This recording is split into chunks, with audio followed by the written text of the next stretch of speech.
Yo, what's up everybody? Welcome back to the channel. First of all, you guys know the drill. If you guys could please smash that like button, I'd really appreciate it. If you guys could leave a comment down below, even better. Super helps the channel out. Today is Monday. It's bright and early. Today is a very special day. Today is actually a special edition episode. It is Valentine's Day. It's February 14th, 2022. So I want to give a shout out to a very special woman in my life, Miss Carmen. I have a picture of her at my desk. Motivates me, reminds me of what I dedicate my life to and why I work so hard. So here she is again, actually, on a little monthly calendar here. So I keep things like this to remind me of why I want to work so hard and motivate me in life. So anyways, shout out to Carmen. So this is the special edition, Valentine's Day edition vlog on the channel. So happy Valentine's Day out to everybody out there. Anyways, we're back in the shop. You guys might recognize this, the Ford Fiesta, sorry. This is the one we did the front end repair on and replaced some airbags and some sensors, and we did core support, bumper rebar, new front bumper cover, new hood, new headlights, new fender. We blended that door. So everything's great, everything's working, drives amazing, paint came out real nice, but I'm having trouble clearing an SRS light. So what's funny about this one is, we're gonna dip inside here, is, I don't know if you guys can see that or not, this is the occupant classification system event information. I can clear it, but it comes back. So you can see there, erase was successful, but it comes right back. And there it is. So I gotta look into this code and see what we can do about it. Usually the occupancy sensor is in the passenger seat, and it detects when somebody's sitting in here, and it'll actually make this light up and go on and off. So I don't know if that's working or not, but I feel like a lot of times on these cars, just from people's feet, stuff being put under the seat, and this car's a little messy, so it could be that there is a damaged sensor or a loose connection or something like that on this seat. So I am going to be looking into that, but right now I'm having kind of trouble clearing that code. So that one I'm going to have to look into. It's pouring down, raining outside, so of course the car's wet. But I'd love to get that fixed so I can get this out of here. Otherwise, everything else is ready to go. Everything's functioning great. We just have an SRS code that we're having trouble clearing. So as soon as we find the problem, we'll fix it, get the code cleared, and get that thing out of here. We have the right-hand drive coupe just sitting here right now, staying out of the weather. We still have to block out some time to get this bike detailed. I also have, I've had this for a while. This is a VW Beetle rear hatch, and I had a friend get this to me, and he actually painted it black and did this red to kind of go with the logo. And actually, before we were Nitro Autolab, we were Jurassic Autolab. So we ended up changing the name about 1.5 years ago. So for now, I thought, oh, I want to get this changed, which is why I never hung it up. But I actually think I'm going to hang it up with the old logo, just in kind of like a remembrance of, you know, where we came from and how far we've come. So sometimes it's kind of nice to reflect on things like that. It still is one of my trade names, so I still actually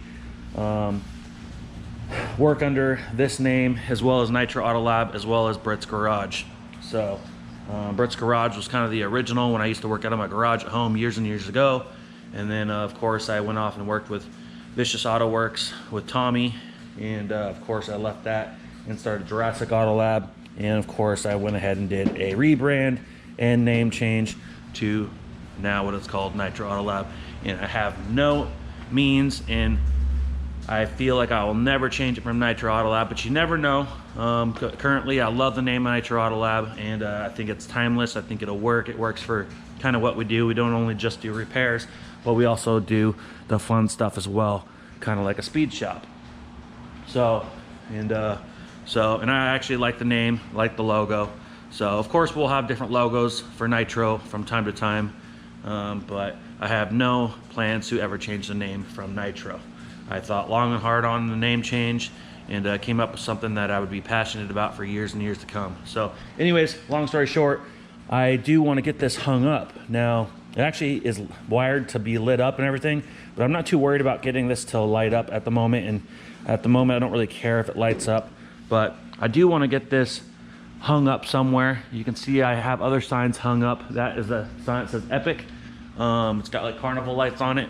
I got that from an old place that used to be called Epic Phone Repair. So they used to do like cell phone repairs and stuff back in the day.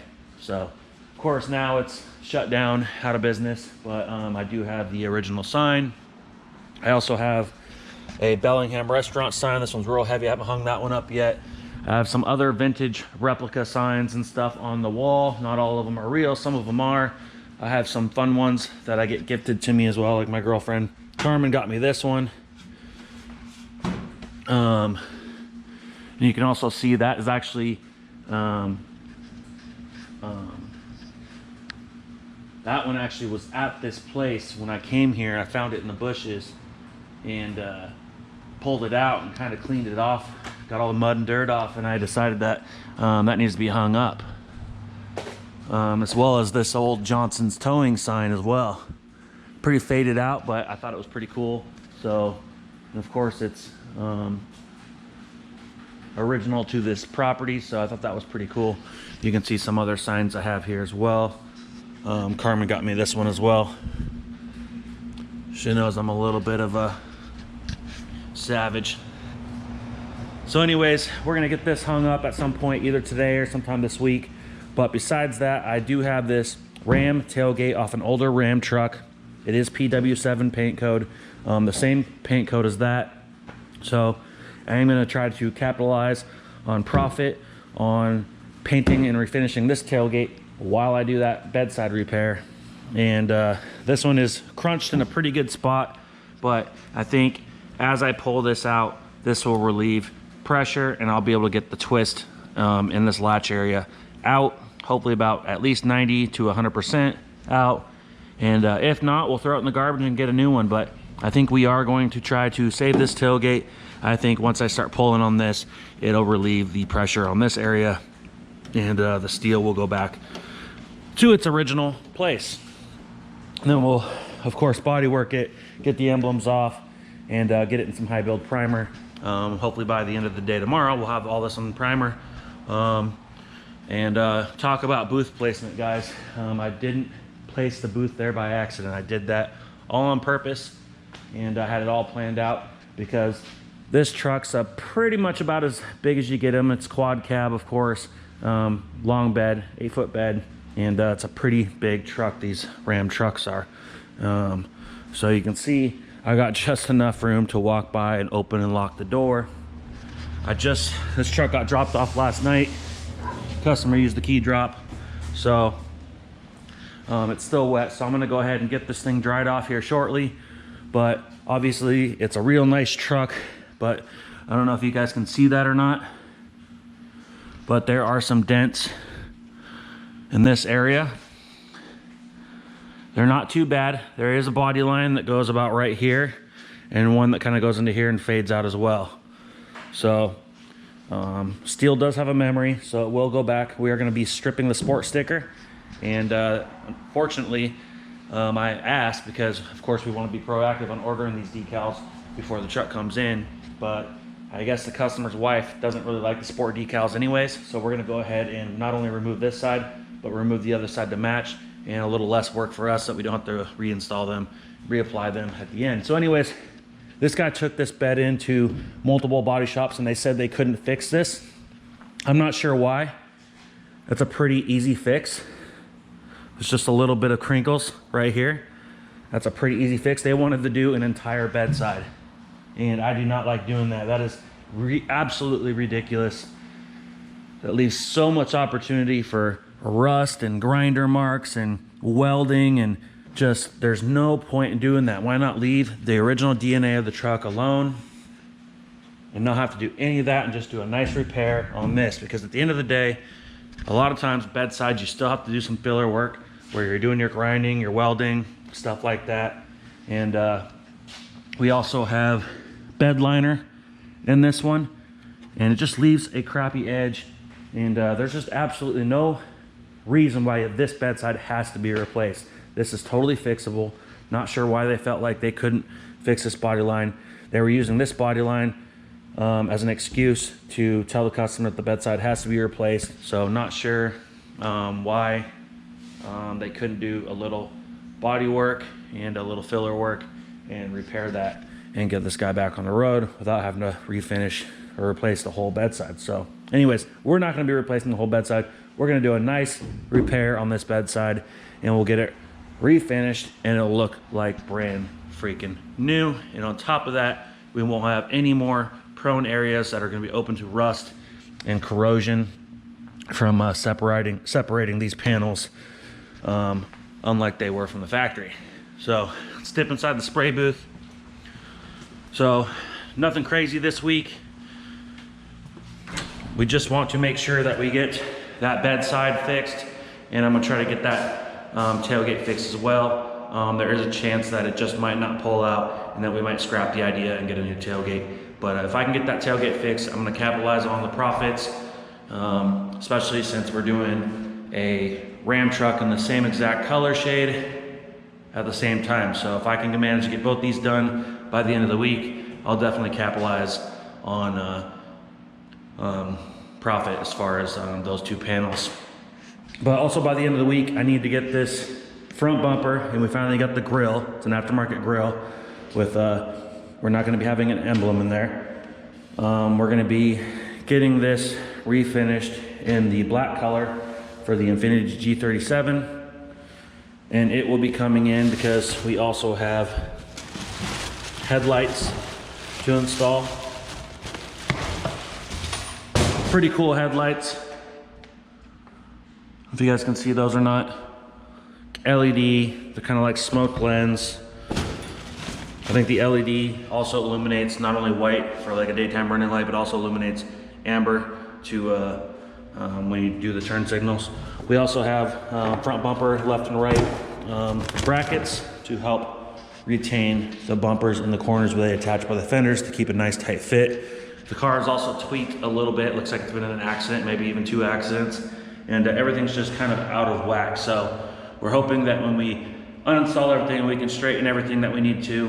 And when we're installing everything, actually get it installed properly and get all the gaps to be much tighter and give this thing a much cleaner look.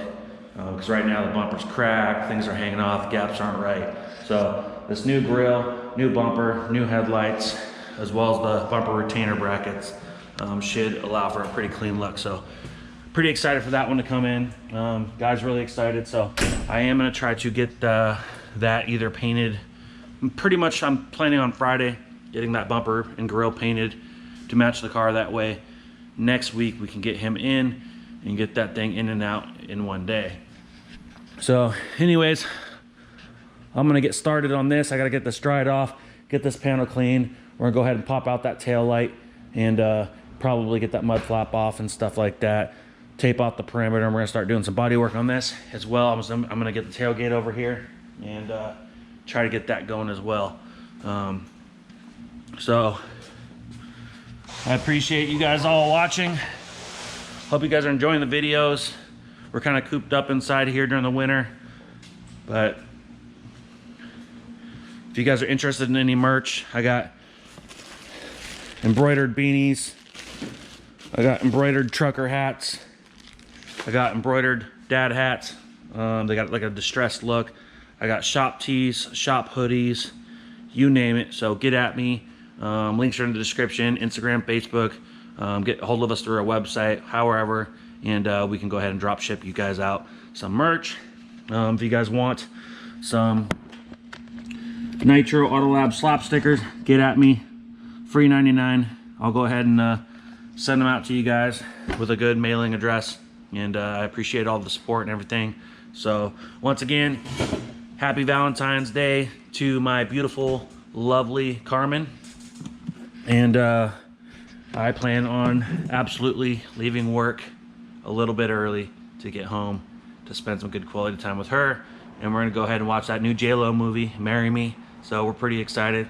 So anyways, like, comment, hit that subscribe button, and we'll see you on the next one. Rah! Ooh, like LeBron, though, or like Bonzo. Ooh, I'm a baller, yeah, shot caller, yeah. They love me, you can't touch me, nah, can't trust me. I'm too lucky. Look at me, look at you, what you see, what you do.